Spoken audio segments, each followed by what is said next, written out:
חבר'ה עיתונאים, דקה.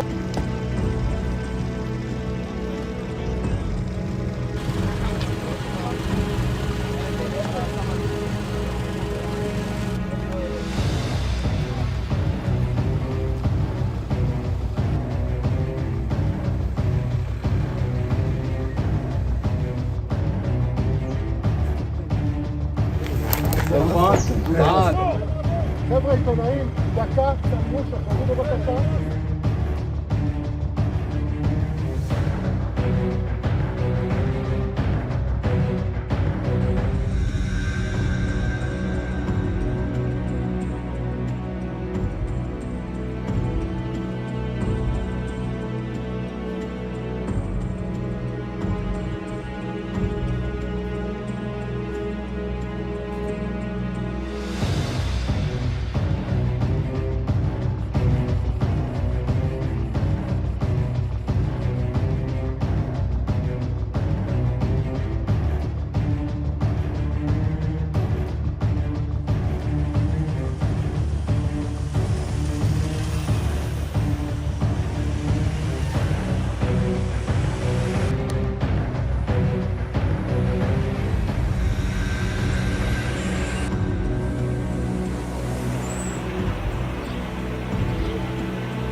אזרחי ישראל, היום שילמנו מחיר קורע לב נוסף במלחמתנו הצודקת על הגנת המולדת.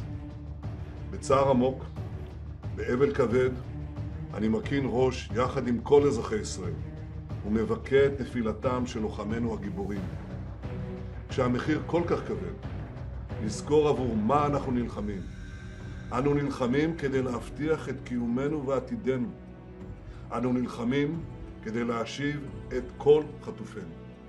המלחמה הקשה נכפתה עלינו על ידי אויב מתועב ורצחני. על אף המחיר הכבד והמטלטל, עלינו לדבוק במטרות המלחמה.